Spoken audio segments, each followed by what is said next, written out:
minute analysis, review, whatever you want to call it, of a game we just played. And we just got finished playing Lancer Dice, which is currently in pre-release status.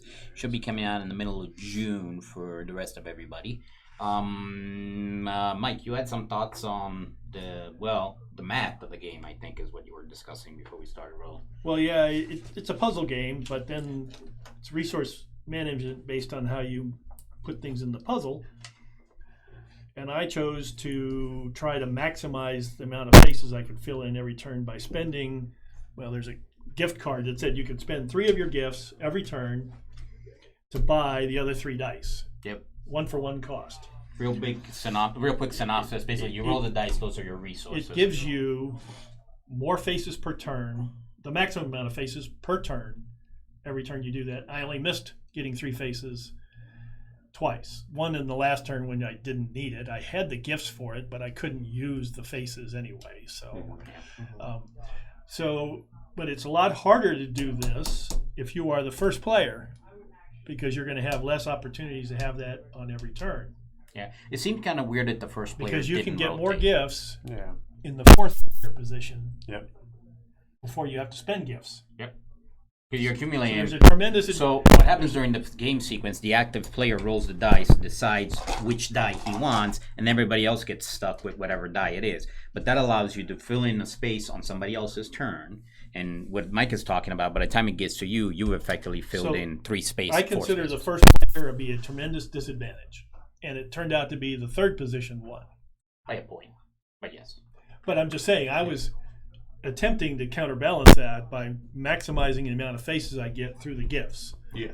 And, you saw me doing that constantly. Yeah. I didn't care what the face. It was always 3. I didn't care what the faces were. To the point where you can use it somewhere. I'm going to plan ahead and. For you, end game, you're starting to run out of gifts. For example, right? There was nowhere left to get them.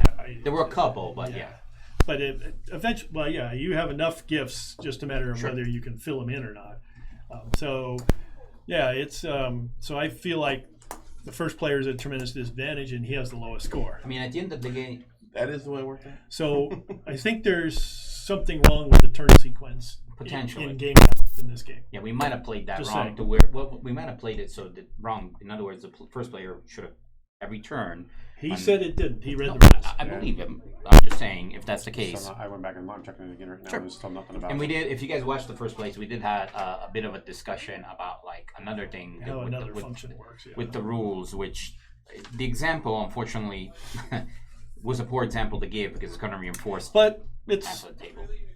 Yeah, it's a puzzle game with a little resource dice rolling kind of effect. Yeah, I never played the original Lantern, so I don't know how it compares. I never have either, and if you weren't doing this, I wouldn't play this one either. Sure, I mean, it's not my type. It's not my style of game. All right, so for me, it's cool. I mean, I don't mind it. It was quick. I don't know, other type of puzzle games like Patchwork and stuff like that. I like that's what this made me think. Yeah, but I like the dice element because that feels different enough, and not having control over what you're gonna get dealt sometimes is interesting because you got to do what you can with what you get dealt. So, I mean, it feels different than the other puzzle games I played. Probably different enough that I consider it a separate game per se. This was interesting. I'm guessing they give you a pretty big score pad. The big question, because you basically mark these up every game, you're going to go through one of these. It's actually like 4 score pads in one, because each of there's 4 versions of the turn bonuses. It's enough for 25 full games. Yeah. So I guess theoretically you can make copies of it and all that good stuff. I'm not a big fan of finite resources in a game, and then having to get another one, and having to get another one. So maybe if these were on dry erase, and I guess you could laminate them, and then just tap like half tokens to. Yeah, that gets a little. I don't know if you noticed, but when I was playing, my fireworks tended to go all over the place, and that can get to be a real. This is okay because fireworks can only be placed on finished squares, so it's easy to spot where it went. But if it's a bunch of small silly things, I could see them doing maybe as an upgrade or an expansion or something like that. They could have 4 laminated ones that you could purchase. I would have just do a black. Dry erase marker that's what I would have done instead of going with the paper. Also, Mother Nature and all that good stuff, right? I mean, it's just annoying because I guess at home you can do it yourself. Put it in a sheet protector and use dry erase markers. Just I'm not fond of that mechanism. What was your thoughts, sir? I thought it was a good game. I mean, same old issue that we always have. The rulebook needs some issues, needs some tweaking and fixing. But I enjoyed the game. I'd play it again.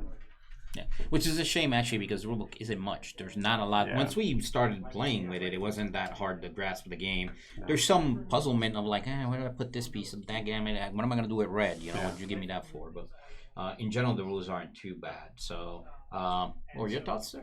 It was pretty good after we figured out the rules. We just got right into it and got going. It wasn't like, oh, how do I do this or like we need to look back to the rule book to clarify something. It was just as soon as you got into it, it was pretty straightforward and you kind of got going at it. Yeah. If you guys watched the first play, we cheated and then we went and watched Sarah from Renegade. She didn't really explain. She was just showing a demo real quick, and literally it was like, oh, that's the question we had, and it was solved in the demo. But, cool. So in the show, the reroll, we just asked 2 questions. Usually, would you play it again? Yeah, I would. And would you add it to your collection? Maybe. A yes or no is usually what we go for. It's okay to say no. I mean, you think so? Okay. Mike, all right, no? Would you play it again? No. Okay. I would probably play it again.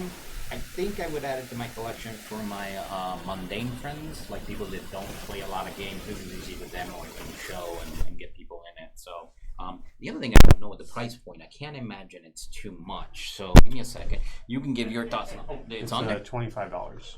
Okay. I was hoping for 20 or less, to be honest. So you put 25. Gotcha. All right, your thoughts. I would play it again. I wouldn't add it to my collection for me, but I would add it for my son. So. Okay. Yeah. So that's what I was talking about. Like when you do you already own like Patchwork or similar puzzle games, or would this be your first one? This would probably be the first one that we have. It's something like this. I've played Patchwork because I rented it from the store. Yeah. The wife and I played it. She enjoyed it. So the problem with Patchwork, and I love it, is a 2-player.